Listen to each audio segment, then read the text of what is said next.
Hello, this is Mr. Bedford here. Today, or in this video, I want to talk to you about quadratic sequences and quadratic expressions. Now, our main job today is to be able to get you guys to be able to work out the nth term of a quadratic sequence. To be able to do this, I need to be able to talk to you about quadratic expressions first. Now, with a quadratic expression, we've got a general way of writing any quadratic equation, and that's this bit that I'm just going to highlight in this blue box here. It says ax squared plus bx plus c. Now a, b and c represent different numbers, so part of our job later on is going to be to find those values of a, b and c. But just so that we've got an idea of where I'm at the moment, you can imagine a, b and c as being any numbers. In this equation here, I've taken the value of a to be 3, the value of b to be 4, and the value of c to be a positive 5.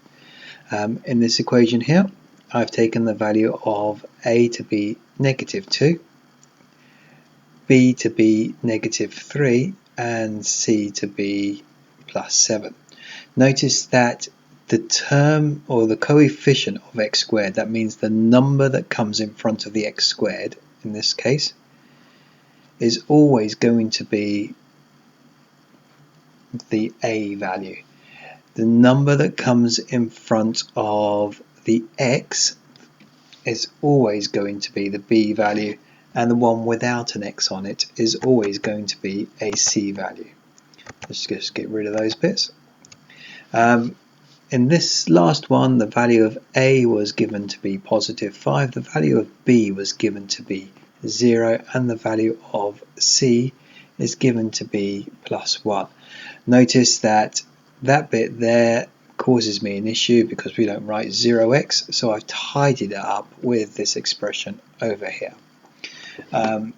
Finally, all these are showing is that any type of quadratic equation will end up producing a curve on a graph, either produce this shape here or it will produce this shape here, and that's for any quadratic expression.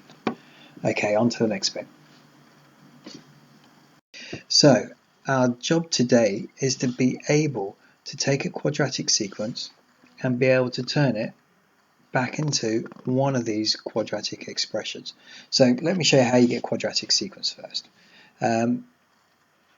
You basically take an equation, and I'm going to work with this one like so, and all I do is put into there what happens when I get x is equal to 1. So instead of the 3x squared, I have 3(1) squared. Instead of the plus 4x, I have the value of 1 replacing the x in there, and the 5 in this case is constant. Go through this one, 3 plus 4 plus 5 becomes 12. So that would be the first number in my sequence. The second number in my sequence would be found when x is equal to 2. So again, we bounce through this bit, each time replacing the value of x with the number 2. And in this case, if we go through that bit, we'll get that the value of this becomes 25. We'll just go through this bit now for the other values. So when x is equal to 3, x is equal to 4,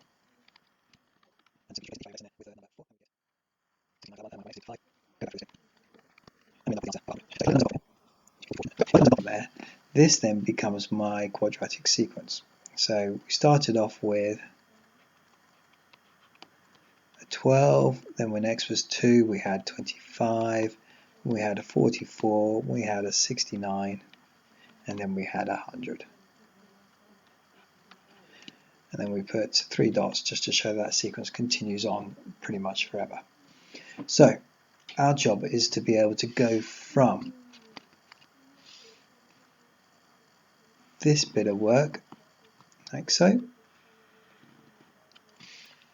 back to this bit here. Okay. The quickest way I guess I can show you how to do that is to kind of skip over all of the algebra bits and just give you the step-by-step process. So let's have a look. Starting with my sequence then. So we go the 12, the 25, the 44, the 69 and the 100. A couple of dots to show that continues forever. The question would say find the nth term for this. Now I can't stress enough that for this bit of working out you need to keep it as neat as you can. So first of all, if we were finding the nth term for anything, we would look at the gaps between each of these numbers. So the gaps between these two would be 13. The gap between 25 and 44 would be 19. The gap between 44 and 69 would be 25. And the gap between 69 and 100 would be 31. That's me trying to find my, well, let's call it our first difference. Now, if this was a linear sequence, we would expect all of these to be the same, and then we could go through and use our normal techniques for finding the nth term from a linear sequence. However, because these aren't the same, I then go through and try and find my differences again between these two. So from 13 to 19, I've gone up by 6. From 19 to 25, I've also gone up by 6. And from 25 to 31, I've added on 6 again. So that gives me my second difference. And I can see with my second difference that things are constant.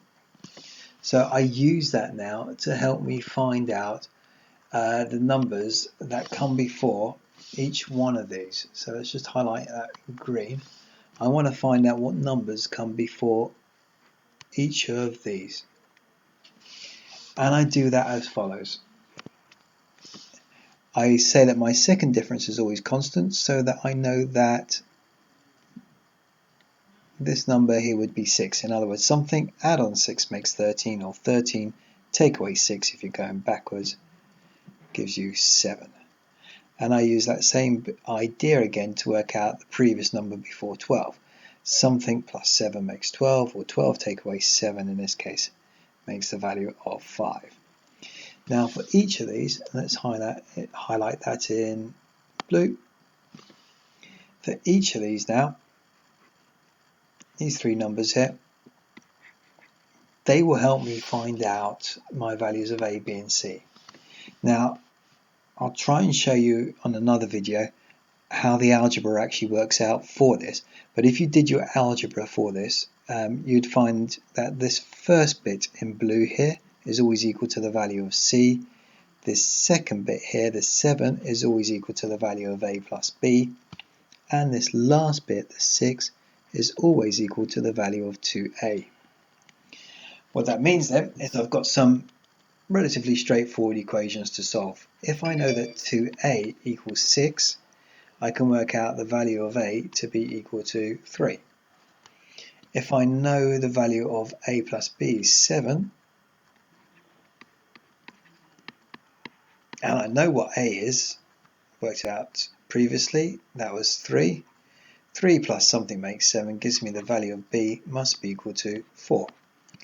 And finally, the value of C, I'm told, was equal to 5, and so I get that one for free with this method. What this gives me now is the values of A, B and C that go back into that original quadratic expression. We've seen that the value of A was 3, so we get a 3x squared. We've seen that the value of B was 4, so we get a plus 4x, and that up, plus 4x plus the value of C, which was 5. That then becomes my final answer for my nth term expression. Okay, let's move that down a little bit. And let's give you one to try.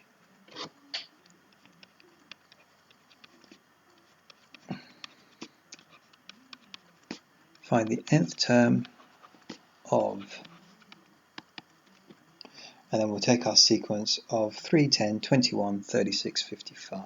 3, 10, 21, 36, 55. Okay, pause the video and have a go.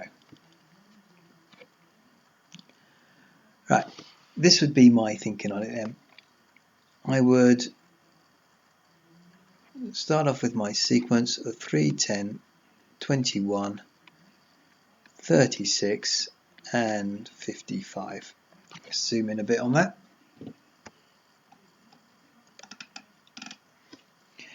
Right, my first step would be to look at working out my first difference.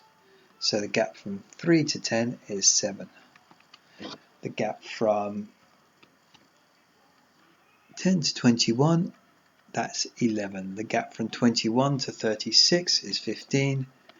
And the last gap from 36 to 55 is 19. That was my first difference. And because they're not the same, I go ahead and straight away work out my second difference. So the gap between 7 and 11 is 4. The gap between 11 and 15 is 4. The gap between 15 and 19 is 4. And because they're all the same, I know I'm dealing with a quadratic equation or quadratic sequence. So I use that to try and help me for my third step, and I say, well, right, I'm dealing with a quadratic sequence, so let's go back now and try and work out all the previous terms. So the second difference is constant, that is 4. Something add 4 makes 7, so let's go 7 take away 4, which gives me my 3 there. And finally, working backwards here, I'm able to work out that 3 take away 3 gives me the value of 0, or checking it 0, add on the 3 gives me the 3 here. So what that means is go through my C, my A plus B, and my 2A. So remember, the top number is equal to C, the second number is equal to A plus B, and the last number is equal to 2A. So I'm getting from this bit here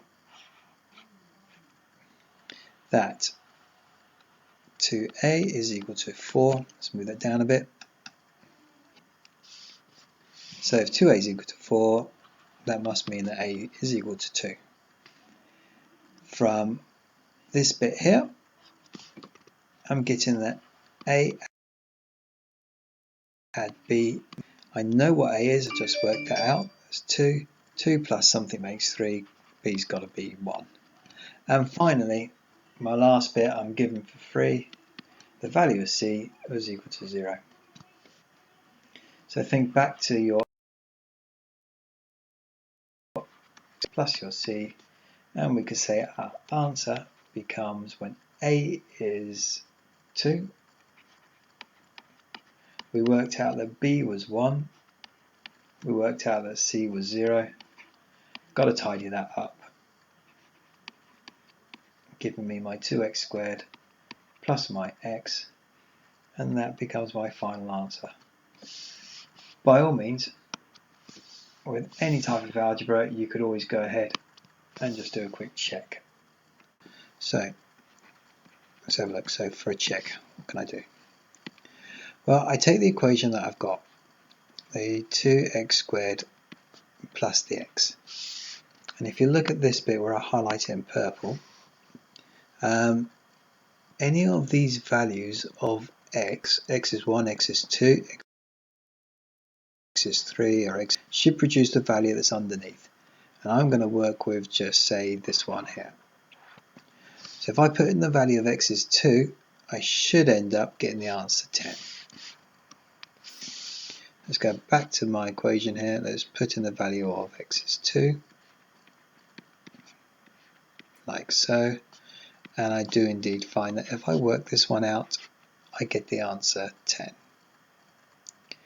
Now, part of the reason why I like this method so much compared to the other methods that are out there and the one that's presented by MBMechMaths is when I look at these bits, the C, the A plus B, and the 2A. For it to be a useful method for me, I need to have a way to try and remember those coefficients. And the best way that I can come up with or found is this phrase. So here we go, to remember. If you take the C, and then your next line was A plus B, and then your next line was 2A, this bit here kind of forms the word cab, and this bit here I can think of as being to Africa. So the phrase I remember is cab to Africa, and that will give me at least a mnemonic or a way to remember what each of those bits that are highlighted in yellow here, what each of those bits mean. Okay, well, thank you very much for listening, and I hope that's helped.